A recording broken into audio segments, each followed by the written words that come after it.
Hello, hello, hello. How are you today? Everyone Yeah. out there, all of our listeners, me and Denise, my guest today on the Shape Your Truth podcast. I'm Dr. Kamika, and here we talk about weight loss, self realization, and self development. And we are lucky today to talk with Denise. She is an entrepreneur. She's been in the healthcare industry for a long time, and she is here to get us in line, let us know what we needed to do to set goals and keep those goals, whether it be personal, whether it be professional, or even with our weight. So nice to meet you. Everybody, welcome Denise. Yes. Tell us a little Hi. Yes, I am Coach Denise, Coach DP, Denise bit. Pendergrass, and I am a life coach and speaker focusing on life after loss, where Mhm. I help people navigating pain to manifest a life of peace, freedom, and purpose. And yes, I do have 20 plus years in the healthcare field, and I've just learned to turn that pain into purpose, and that's why I'm here to help others overcome. Off sounds like it's very, I know it's very emotional work, but it's very It- rewarding, right? yes, very Very much so. rewarding. Okay, and so first question I have for you today. After working in the healthcare industry for 2 decades, how has that experience influenced your approach to setting goals and achieving goals? Okay, so just with the experience of working in the healthcare, it's taught me the importance of perseverance and adaptable goal setting, because it's very crucial that you're flexible, Mhm. because Mhm. there's a lot of things that can change, in the Mhm. healthcare. They're just like our lives. There's Right. so much can change, but we have to be able to adapt. We have to be able to make changes, and we can't beat ourselves up for one over things we don't have control over, but we Right. do have control over ourselves and what we choose to do and the challenges and situations that we face in life. But just being able to make those adaptable, make goals that are achievable. You don't have to Right. take big Right. steps. You know what I mean? You don't have to take Right. those big steps, but I just feel that it's crucial in that part, to remain flexible, Mhm. and adjust the plans when needed. Right. I like what you said about like moving past something. Sometimes like I know being in healthcare for 20 years, all different kinds of jobs. I was a CNA when I was really young, all of that. And I Same here. remember I'm like, I got attached to this patient. I don't know why. Like it was an older person. Yes. And It's the passion. It's the yeah, passion in your yeah. heart, And and when they she become a passed part of you. away, you would think that it was my own family member. That's how sorrowful I was. And but other times you were just doing your job and you don't have those feelings. But then every once in a while you'll connect with somebody on a deep level, and then you're Yes, like, yes, become very not like I guess a task, or you have to do this, whatever things you have to do. You start right. to see the person, and yeah, your humanity comes in. I think this is yeah, Right, right. You become, I don't want to say attached, but they become a part of your life. right. They become a part of your life, and sometimes you go home, you think about them, you think about what you can do to better that person. And when you run into people like that, I feel like that it helps you want to be a better servant. You know Right. what I mean? It Right. helps you want to be a better servant. And for me, although I'm voluntarily retired from the healthcare, I realize that there's no retirement in God.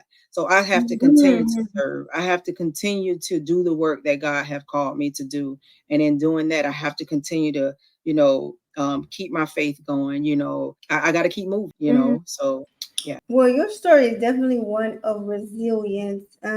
It's a strong life story. When I talked to you, and you shared with me that your husband recently passed, and really touched my heart in your story. But after that, you have such a great story, and then you're trying to do this work, and it's you show like a great example of resilience. And just Yeah. how did you get to that point where you like I can what thing that sparked you to be able to continue Okay. and do more and impact more people? For me, my defining moment was, I would say it was that first holiday, Hmm. which was Thanksgiving that same year, 2020. And it was our favorite holiday. Oh. And I remember everybody had gone home. Everybody had gone home. And I remember cleaning, just brushing up some things around the house. And I began to just give honor and thanks to God because during that time, you lose a loved one. The Yeah. only thing is left is you and your children. So you think that relationship will come, that you and your children will be closer, because my mindset was, we're all we got. Right. So I need you guys. My children didn't want to be around Oh. because they said that I was somebody different. My energy was off. Yeah.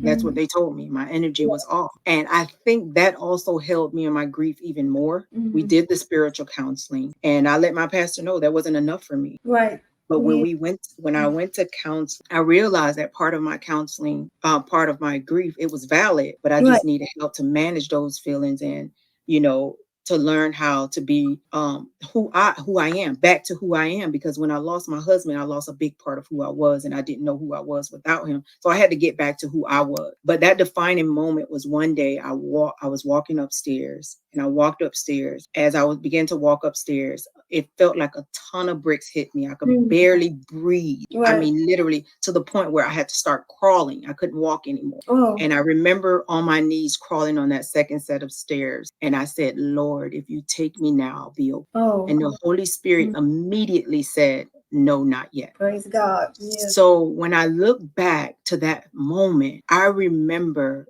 God positioned me on my knees for a purpose. And I began to just praise and glorify him. And I also let him know that I was upset. I was angry. His word says that we must come to him in spirit and in truth. So I was real. I was keeping it real with him. I don't understand this. You got to heal me like only you can, because I don't like who this person is. Like, what do I do now? Where do I go from here? Yeah. And it was a moment. Everything in my home went silent. Everything. You don't hear the refrigerator running. You don't hear the AC, none of that. And I remember just crying. And I'm like, God, I have never cried so much in my life time than I have within these 2 years. And the Holy Spirit, after everything just went silent, I just heard like water drop. And I saw in the spirit this bucket in front of me, a teal green bucket. It was almost full, and my tears were falling in that. And I'm rubbing my eyes like, is this what I'm seeing? I saw it again. The third time I didn't see it. And then all of a sudden I heard everything come back on. It sounded like somebody was in the house. I was the only one in the home. It sounded like somebody was in the house, and it felt as if somebody tapped my shoulder and said to look up. And I looked up, and when I looked up, I saw the words bold that said, keep life moving. Because I asked the question, what do I do now? Where do I go from here? And the bold letters that was out, it said, keep life moving. And I looked again, like, is this really what I'm seeing? And it was flashing the second time. And I was like, Lord, where do I go now? But that was my defining moment, that Denise, you have to get out. You have to get in your community, get the help that you need, and do what you have to do to get back to yourself. So just staying connected to the source. And from that moment on, I began to get the help that I needed, because I realized in that I was forcing my children to tell me how they were feeling. So I think that allowed me to linger in my grief without knowing how they were feeling. But I learned also that part of my grief was anger. And that was something I had to discover, because I never knew that anger was a part of grief. Yeah. So that was something I learned in the process. And because of that, I also became an anger management specialist as well. So that was my defining moment. Yeah, and I like a lot what you said. I can identify a lot what you said. I didn't lose a husband, but I've had significant loss. Like, and it seemed like it was just coming back to back to back to back. And you did something marvelous. You dealt with it. You know what I mean? And it's no shame in that. You dealt with what you have to do, and you did the work to get over it. Okay. That's right. And I really appreciate that story, because I didn't. I just buried myself in work, in first school, then work, and just operating on just I'm not gonna cry. Like, I was so stoic. I wouldn't cry. I would it would barely affect. I mean, even both my parents, my little sister, my grandparents, it was just back to back to back. My uncle, and I was just I'm really close to these people. Like, these are the people who raised me, and Right. I just went to work. My face was like this. I had no expression really, but Wow. I'm dealing with it. And so what? I never got over. You don't ever get really over it, but I'm Yeah. just now dealing with Right. things. And I find myself, the pandemic also did this for me. I had to be with myself in my own thoughts, dealing with, Right. and so Oh boy. mine Yes. That's came much later, and it was, I did not want it. I was like, I know I need to do this. Like, even as thinking as being in the healthcare field, I need to do right. this, but I didn't want it. I don't want you to do this to me, God. Don't let me. I don't want to deal with it. I don't want to talk Got about you. it. But what you did was so remarkable to me, because I was the one of those that I need to be strong for the other kids. I need to be strong for my family. I was never dealt with it. And think that's beautiful, because it's been a hard road not letting go, and just now being able to do that. And I'm glad I was there to find that. But what you Yeah. said was so beautiful. Yes, Mm, and I appreciate Mika, because for me, I've learned that, and my pastor would say this from time to time: you have to deal with it to get rid of it. mm-hmm, So the more you let it linger, mm-hmm, it'll cause an explosion once it comes out. So mm-hmm. my theory is to feel what you need to feel in that moment, and get up and try again. Right, right, But right, when right. you're in those moments of loneliness, and a lot of times we tend to isolate ourselves, but those Yeah, are the times we need people, because yeah. our mind goes to war with us. And a Mm-hmm. lot of times it's not in our favor. That's So so. when you're like that, and you're in those situations, and you're in that place of isolation, there are times when we have to be there. Mm-hmm. But if you know that you're not strong enough, it's causing depression, anxiety, worry, and all of that, you got to get out. You Right, got to right, get out. Yeah. right, right. Yeah. Yep. So, and I know you're a woman of faith. How have you been able to balance doing what you need to do in your faith, having a being active in the faith, like working with the ministry, or whatever you work for church, Yeah. whatever you do, Yes. and then you have your family you need to take care of, and your business now. And how do you balance all of that? How do you get, what's your order? How do you Okay, set so your my route, thank you for asking that. That's a good question. Because it can be challenging. order? But the balance that I have from day to day, in the mornings, that's my time. I'm an early riser. So in the morning, I get in my word. Mhm, There are times when I get on platforms where they're having Zoom, and we're praying. I'm also in the leading ladies circle in my community, where mhm, we pray for our community, we pray for our community leaders, our city, state officials, just each and every one. We're just women of faith and women of prayer. So we all come together, and we do that. And as far as balancing, children, and trying to do, I pretty much, I'm free enough to do things that I have to do in the daytime. And there are mhm, times I'm called to serve mhm. in my church and in my community. And thanks to God, that it's not hard for me to navigate that. My youngest child is 17, Oh, so they're not really dependent on mommy as if we had smaller children. yeah. So they're pretty much responsible. Mhm, So other than that, I mean, it's just, everything just flows, and I just feel mhm, like everything that is God is good. It flows. I don't have any issues with balancing my faith and my spiritual walk. But there are times when I feel like, oh man, I need to get in my word. I need to get in my mhm, word, but I'm so mhm. busy. Yeah, yeah, But yeah, I yeah. never forget, before I lay down, to rest in the shadows of his presence. So that is just something. There's always a song of praise in my heart. There's always worship in Mhm, my heart. So that's my daily thing. That's my morning routine. I start with God, I end with God. And it flows throughout the day. that that's good. Challenges come, but when you have that faith, you can go through just a little bit easier. And one thing I've learned, especially after losing my husband, that I'm more humble, Right, right. much, much more Mhm, humble. So I'm gracefully grateful.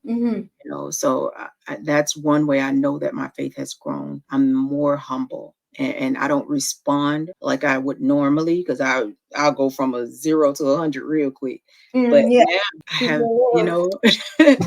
so Even kill, yeah. yes. So I'm humble, and I'm grateful to say that, because it hasn't always been. Oh, that's marvelous. I was saying that about because, like I was saying, sometimes, and I'm a preacher kid, preacher grandkid. I've been chained to the pew. So, but sometimes I would be like, I just don't want to read this Bible today. Lord, I don't want to do it, Lord, and I don't want it to be a part of my.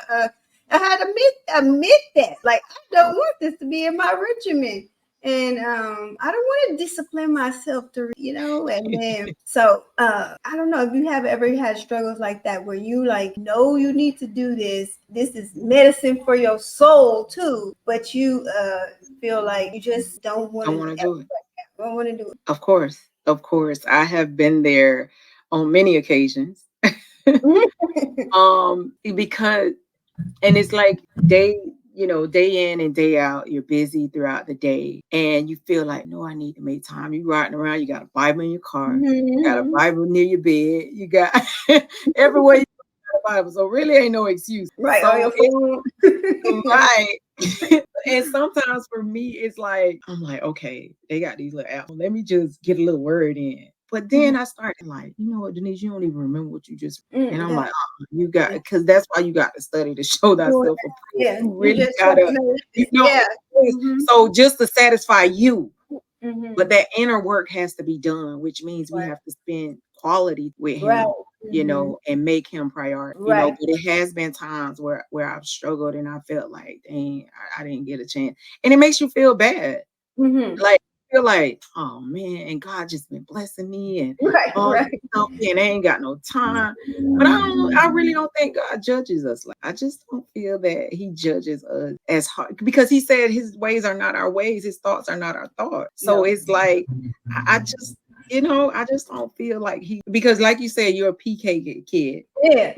and it's like, you just, a lot of things that I've been taught growing up, I feel Mm-hmm. that it has helped me through Yeah, yeah. those trenches. Mm-hmm. But at the same time, there's a lot more to learn. We have to unlearn to relearn. Yes. And I've done a lot of that in these Mm-hmm. last 5 years of my life. It'll be 4 years this year that my husband's passed. But I would say that journey of rediscovery and really wanting to get deep into Mm-hmm. who The Christ word. is to me, Right, right, studying to show myself, right. to be able to rightfully divide the word of truth. I had to dig deep. I had to dive in. And then, after losing my husband, I went deeper. God was dealing with me on a deeper level. Mm-hmm. Yeah. And He began to reveal things to me, So it's like you can't afford not to get out of that word, because it's always something exciting in that word. Mm-hmm. Mm-hmm. But there are times when I'm not going to say I don't have time. There are times when I don't make time Make to time. get Yeah. in my word the way that I plan to. Right. And that's like on a daily thing for me, but I don't get to do it all the time. I don't. And that was a conviction, as you said, like you make time. I prioritize my what I everything that goes into my mouth is precious, and you're not allowed to go to my mouth. You're not good enough, but everything I hold an account. And I'm like, you prioritize, you discipline yourself to do That's that, right. so you can discipline yourself to be consistent and That's be right. just consistent with the Bible. Start being Yeah. consistent. Yeah. So that's where it has me right now. Like, yeah, like you said, sometimes be like checking the box. Oh, I did Yes. that, I did that. But actually having your relationship grow, you fall in love with Christ. That's what that's Yes. Oh my gosh. Yes. um Yes. sometimes, like you said, being a preacher kid, I felt like I served God most of the time when I was growing up until most recently, out of duty, out of Mm-hmm. did this for me. He did all this for me, so out of duty. But what if he never did nothing? What if he didn't do anything? He's still God. He is still Still, God. and Yes, yes, you should love him. That's why you serve him. So yes. this is my battle zone right now. That's I right. went He's through super emotional growing up. It's all emotion about Christ too. yes, I'm analytical. I analyze everything, and now I'm yes. getting back to that. You need to feel. You have to feel. So Oh I yeah. like. Yeah, that's my little Yeah, spiel on yeah, having that relationship and that relationship. Mhm, connection with the divine, it's very, very important. I feel that it's vital because there are times when, you're on this journey and you feel alone. mhm, And just to know that you have a comforter, mhm. and to know that he chose to love you first, Right. I got a revelation, I would say, over this past year, that I am loved. Right. And he God, didn't do anything he to. loved me, but he let me know that I love. And Mhm. that's what I give. So that's just a gift. And he's gifted me with grace. So Yeah. I'm just so grateful. And I made up in my mind, like, Lord, never let me complain because I have so much to be grateful for and thankful for. So I wake up with a spirit of gratitude every single day.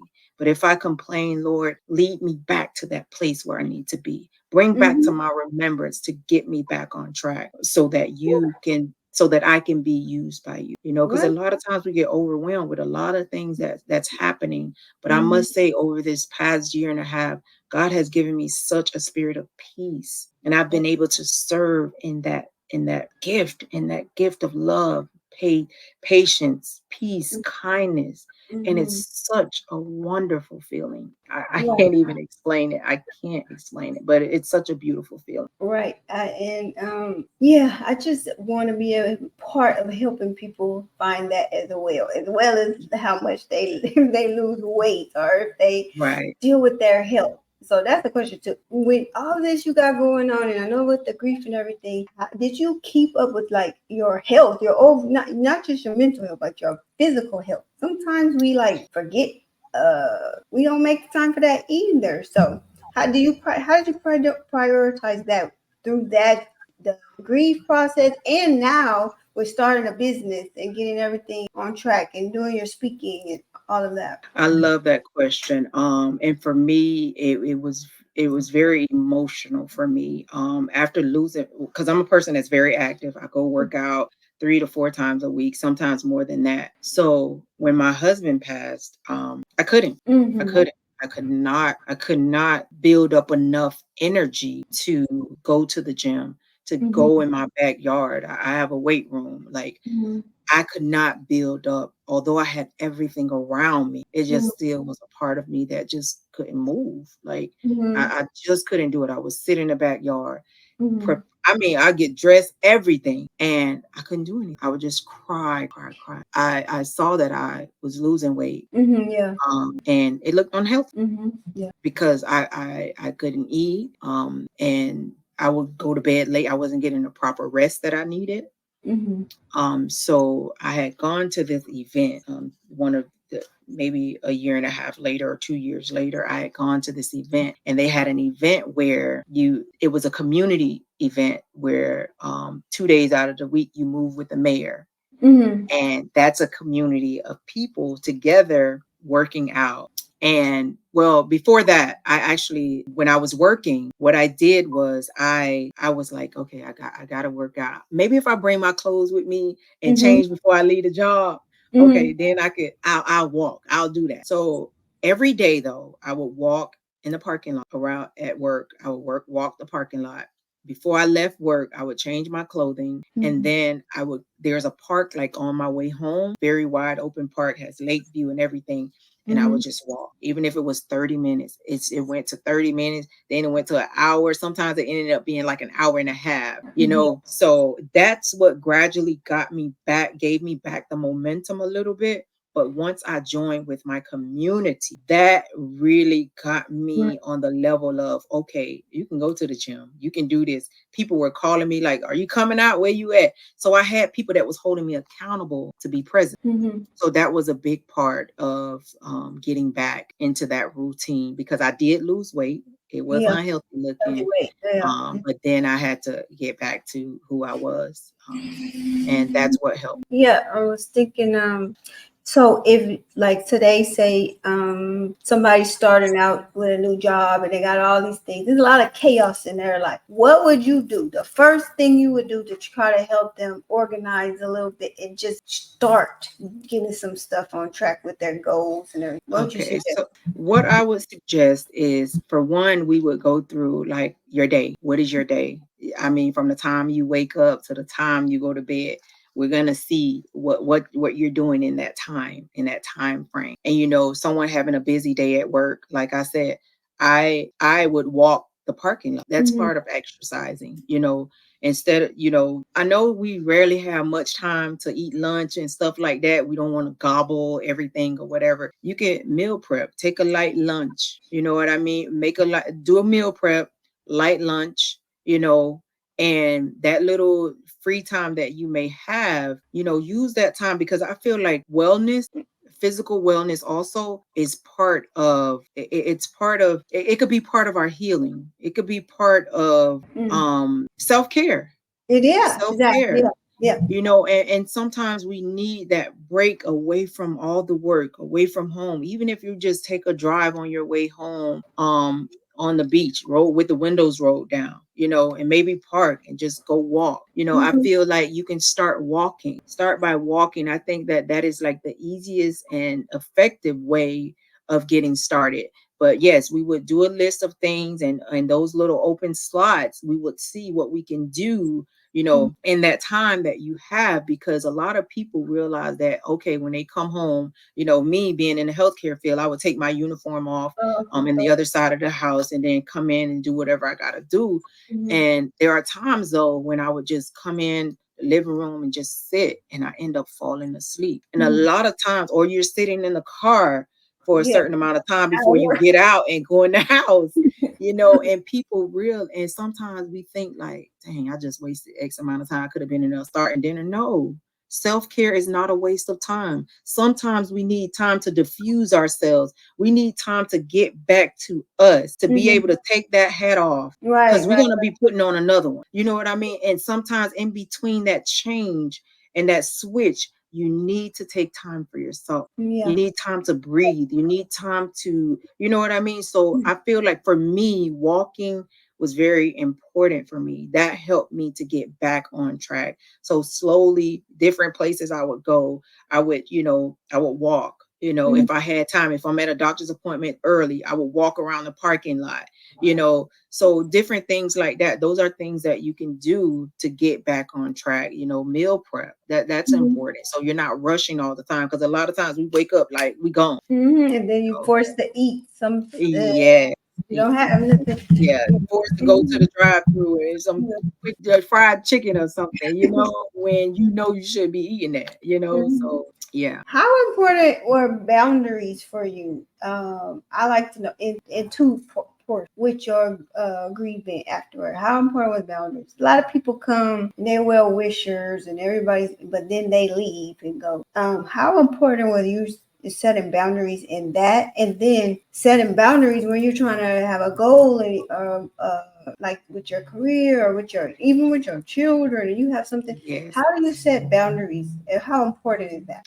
Well, setting boundaries is very, very important, especially when it comes to goal setting and when it comes to grief, because you can be overwhelmed, Mm-hmm. literally overwhelmed. And for me, there was nothing no one can say or do to make me feel better. That was some internal work that needed to be done. And I had to want it Yeah. in my time. And I've had people say, it's time but there's no time limit on healing. It's not. Mm-hmm. But you have to want it for yourself in your time. And what I did, I must say, I have a strong foundation, and my folks ain't leave me alone. I'm sorry.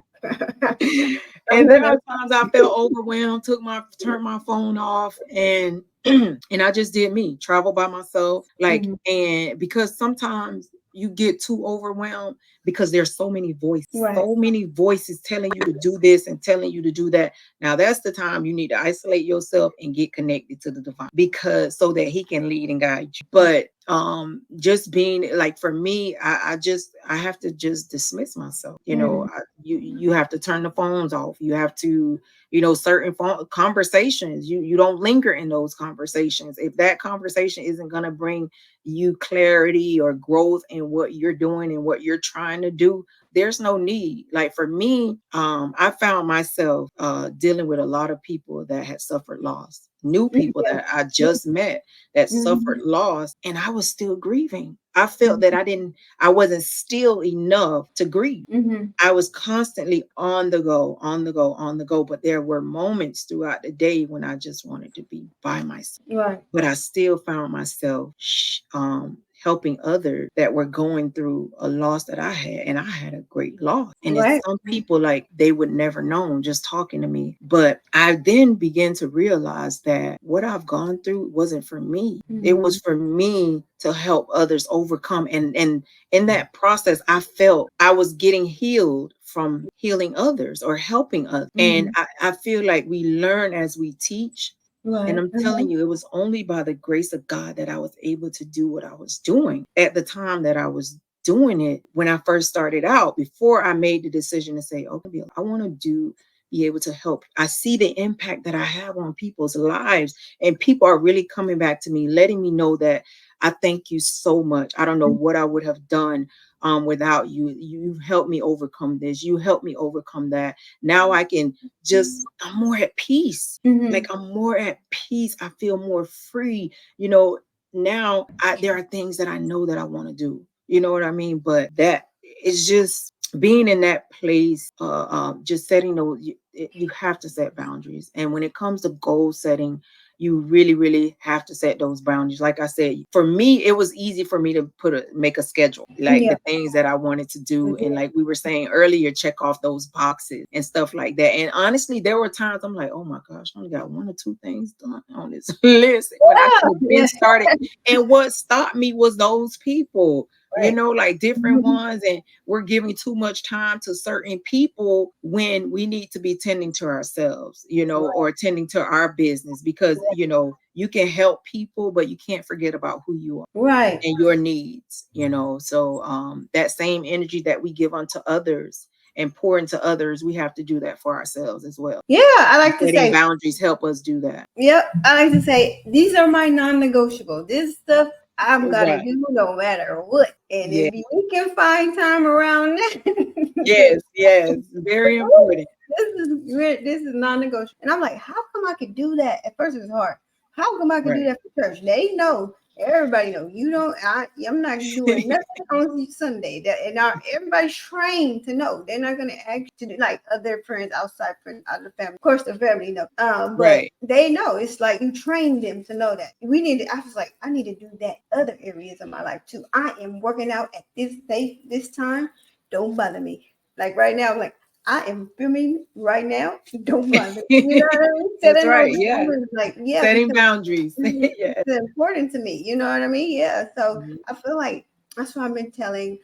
I used to tell that to my patients too when I was in the farm. I'm like, you have to prioritize your health. You have to be That's right. more proactive about your health. Yeah. But Hmm. saying it and doing it is two different. That's Yep. right. That's right. Very, very important. Yep. Yes. So I was gonna say I was gonna ask you one more another question on about the grief. Do you and I hope this doesn't, because like I said, this is the question. I feel like you can be insensitive to other people's grief when you had a great loss. Do you Right. find yourself be like, or people's problems and oh, that's all that's wrong with you?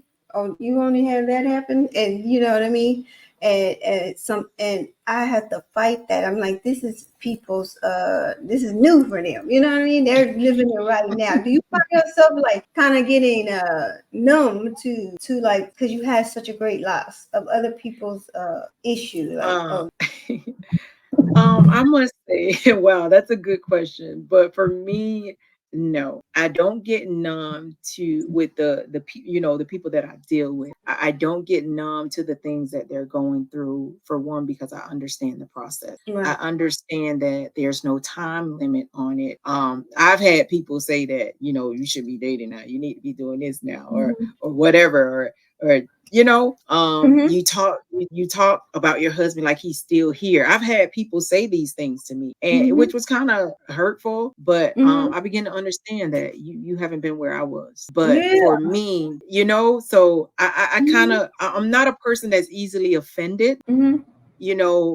Some people can say things that make you feel some type of way, but I kind of easily brush it away, because when people teach you how to deal with them, you believe them. You know what I mean? Right. And you Right. deal with Right. them accordingly. You Mhm. deal with them accordingly. So for me, I wouldn't say that I become numb to that, but for where I am, and I think when it comes to now, it's been almost 4 years, or if I was to begin to date, Mhm. I feel like I would still be in that comparison stage, because I had such a beautiful marriage. Right. Mhm. And and like, I feel like at this point in my life, my focus is to do the work that God has called me to do. You have all of my attention, let me do what I have to do. Mhm. But if this is something that you want me to do, if this is something that but right now, I'm just enjoying who I am, and life is just life, Mhm. but I'm taking it with grace, everything Right. that comes. I have challenges with my children and Mhm. everything, but minor, but not nothing major. But overall, I don't feel numb to that. But I think, like, in a relationship or something or whatever, I'll probably be like, whatever, because I had it. So it's like, Lord, you gave me my happily ever after. So if I don't get it again, Lord, just let me take my moment out and just to say thank you, because I had Yeah. it. What Thank a you. lot of people Mhm. want in a Right. marriage, in a relationship, I had Mhm. that from day one, never changed. Mhm. So, but no, I would not be numb to, or have not been numb to, what other people have been feeling, because and like, for me, it's not, I'm not just helping people, focusing on a loss of a loved one or someone transitioning from this earth, but those who have lost a relationship with their children, loss of work and trying to get started again, loss of who you are, a loss of a sense of direction, Mhm. and wanting to get back on track. And I feel that our faith plays a big role in that. But for me, no, I don't. I don't become numb to it, because I understand it. Yeah, that's a lot of different levels of grief, as you just said. It's loss is loss, right? Especially when you Yeah, thought you were going to be doing this forever, even like changing careers and all of that. But you said something about you having your children are getting grown. yeah. When they got grown, or they're big, did you grieve the fact that they don't need you as much anymore? I did. I did. I did. Because there were times where we would go out and go to the movies and stuff. I have two old adult daughters, so they're away and out with their friends. They travel. So my son became my little traveling buddy. Hmm. But it got to a point where we used to go to the movies like every other week, or Hmm. anytime a new movie came out that we wanted to watch. I'm like, you want to go to the movies? I'm like, what? Like, it literally, because and then my daughter would come down here, and I'd be like, y'all want to go out to eat? Sometimes I'll come home like, I'm not gonna cook, let's go out to eat. Well, you have to let us know, you have to plan this. I'm like, what? I got a plan? Like, yeah, that grieved me. Yes it Hmm. did. Yes it did. And my son had to tell me one day. He was like, Mom, he said, you know how you felt when Pops was here, his Hmm. love, the love you have for him, and the love he had for you. Yeah. He said, Mommy, we can't give you that love. Hmm. And he said, we're getting older. Mind you, this is my youngest child. He was probably Right. 15 at the time. And he Insightful. said, we can't give you what he can give you. He said, you got to find your own happiness. He said, my sisters, they're getting older. They're away. They have their friends, and they're doing their own thing. Hmm. He was like, it's times when, Mom, I don't want to be with you and my friends looking at you and all this kind of stuff. I'm like, Yeah. you know what? But yeah, it grieved me, because I found myself times when I would do that, and they would be like, nah, Mom, we can't, and this and that. I found myself going in my room and just crying. Yeah. Yeah, so it grieved me. It grieved me greatly. It did.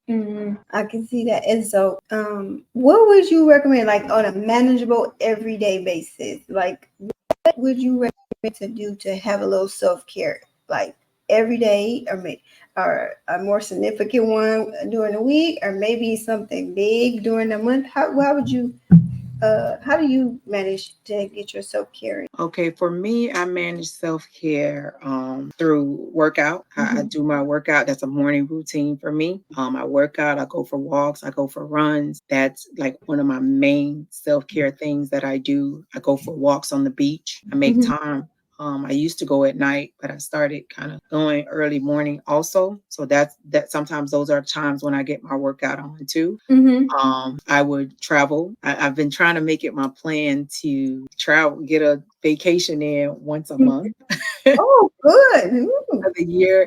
But so far this year, I've only been on two. But because I'm focusing on getting some other things together. But I travel. I spend time, spend time just communicating with my kids and stuff like that, because I feel that that's part of self-care, mental care. Just making sure that, because when our kids are okay, we're okay, Right. and just seeing where they are. And I think that has truly, truly helped me also, with, just with my mental state, because mental health is part of our self-care as well. So on just being able to talk to my kids on a mutual level, and just seeing where they are, what their goals are, and what they have accomplished, that's part of my healing and my self-care journey as well. Just making sure, or asking and hearing, the good news that they have, Yeah. because my two older daughters, they're entrepreneurs as well.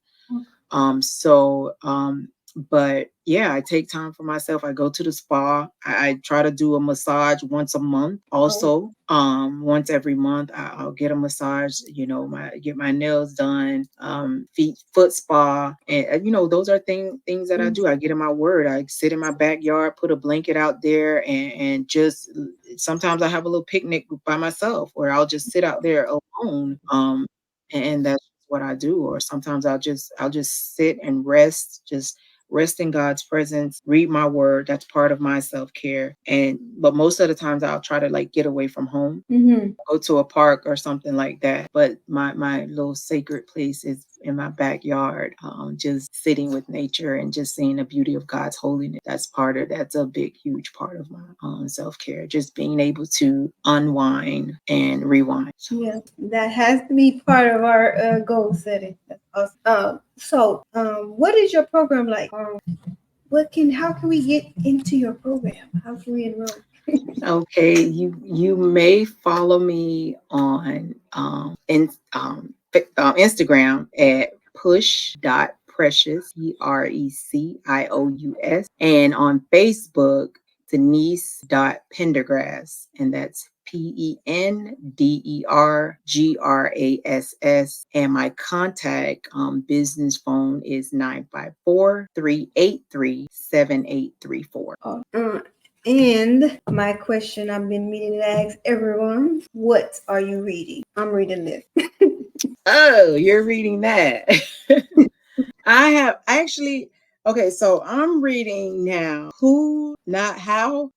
So, and I feel like this is so important when it comes to entrepreneurship, so important when it comes to trying to build a business. I'm just starting this book, and the things that I have learned is like a lot of times, and I'm telling you, throughout this process, or this past year coming into this year, I have.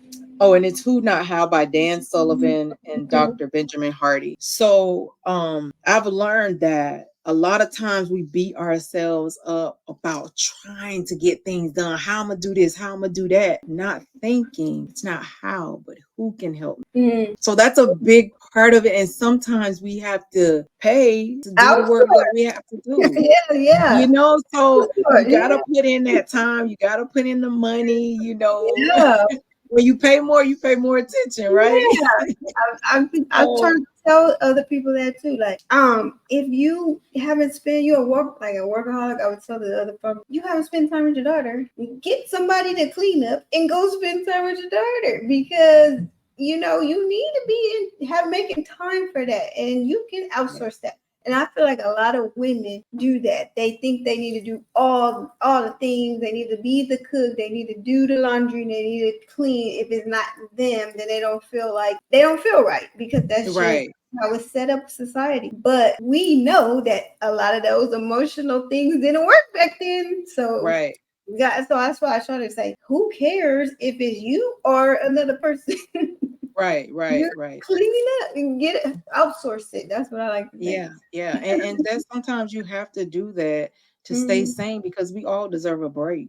Mm-hmm. We Yeah. all deserve a break. And that, like you said, it's not how, but who. Who can help Mm-hmm. me in Mm-hmm. this situation? Who can help me lighten my load? And one thing I could say, I like that you mentioned that because my husband and I, we were a team. Mm-hmm. If he was off from work, he would start dinner. I would come home, he's on in dinner. So sometimes we'll end up in the kitchen together, or I finish. He'll do laundry. He do the laundry, and I fold the clothes. We put them away together.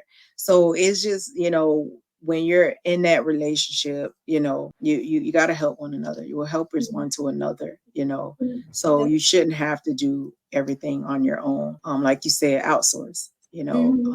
get that time, because you still have to have time for each other and time for yourself. So that's very important. And to speak of what I'm reading, which was Who, Not How, but I am also in the process of releasing my tooth as well. So yes, yes, yes, yes, yes. I'm excited about that. One of the first book is Feeding My Faith, Mm-hmm. which includes personal anecdotes and poems inspired by my life's journey, where I do share the story of resilience, perseverance, and just, being able and wanting to empower, aligning with my journey and values. Mm-hmm. Also, I have created a self help book for my coaching clients as well, so that they can have something tangible to help them along that journey. And the title of my self help book is A Guide to Finding Your Purpose and Self Healing, Rising from Ashes. And rising from ashes can be whatever your ash Whatever is, that flavor was. whatever dust you've risen from, Whatever, yeah. so you could be like that little phoenix rising. So, with that book, it's just the things and the process it took for me to get back to where I am, being involved in your community, staying connected to community, self-care, that's part of it, self-care, self-development, because a lot of times we have to get back to who we are, because Mm-hmm. when we lose people, whether it be a divorce, someone transitioning from this world, like I said, relationship with your children, or friendship that you Yeah. valued a lot, and it's no longer there. Right. A job that you put so much time in, Yeah. and now all of a sudden they let you go. Like Right. it's Mm-hmm. different things like that. But it's just that guide. It asks you those questions, about who you are, where you are, and those things that it took, that meditation, and just being able to build your faith. It's just different things that you can go through and do, because it helps you.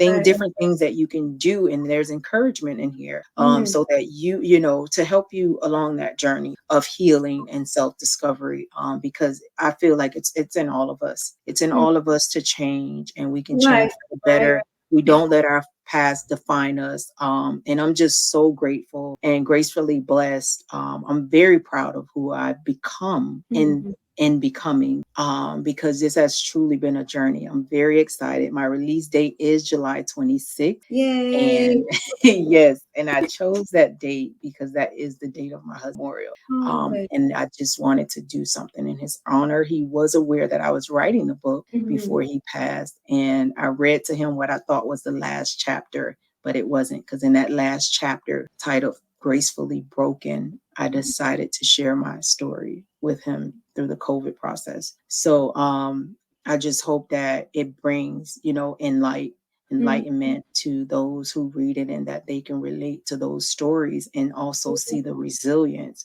and know that if he did it for me, he can do it for you. We Yeah. are overcomers. We're not victims. We are victorious. And we have to know, and we have to believe that we are here for a purpose. What we go through isn't for us. It's for us to grow through. Right. so that we can help others overcome. Yeah. And I like what you said about the church counseling wasn't enough. Like, that's okay. And I know, like, when you super Yes, evangelicals, it you was not. leave them out on that, but sometimes you need more help, and it's okay, Yeah. right? It's okay. Yeah. And I Mhm. let my pastor know that. I did tell her that it wasn't enough for me. Because I felt for me, I needed to, because I was strong for everybody. Mhm. My tears were not around people. Right. My tears were in those silent moments when the noise was silent. You could be in a room full of people and you still felt alone. You still felt alone because there's something inside of you. You knew something was missing. Yeah. So for me, I had to tell her I needed to talk. I needed to speak with someone who didn't know me, who didn't Right. know my husband, who didn't know, that strong part of Denise, because I needed to be vulnerable. I needed to show that weak part of in that moment, because I needed to feel everything I felt needed to feel in that moment so that I can move past it. I had to face it to Right. move Right. past it. So I had to and there were times when I was in my grief session, there were times when I would just cry and it was over. That was it. Oh. And because I felt like I had to be so strong for everybody else.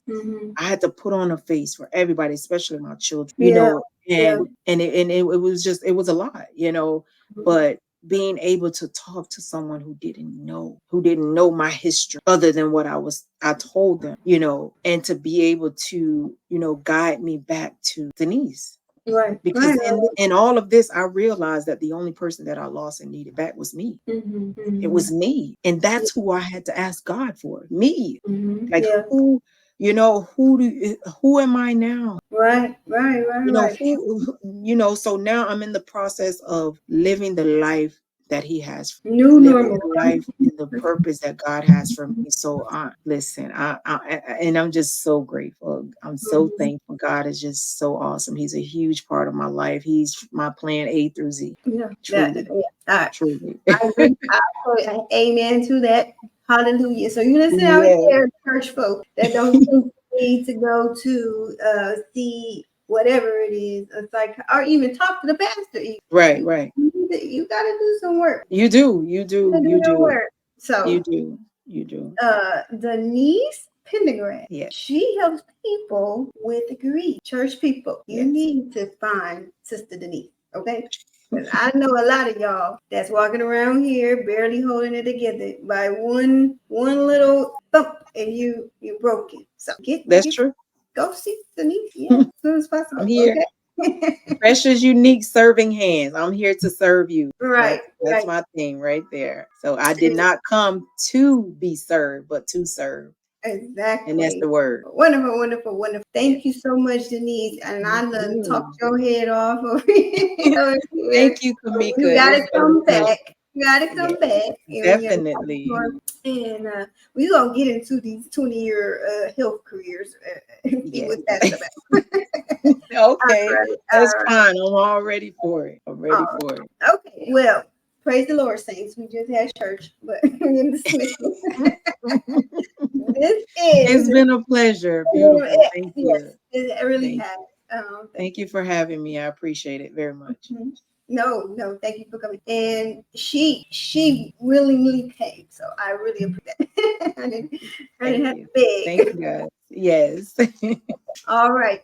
So this is the Shape Your Truth podcast. What here we talk about weight loss, self-development, and self-realization. And we have finished another episode. Yay! We will see you again next week. Bye, Denise. Bye. Thank you, Kamika. Have a good one. You too. Bye-bye. Bye-bye.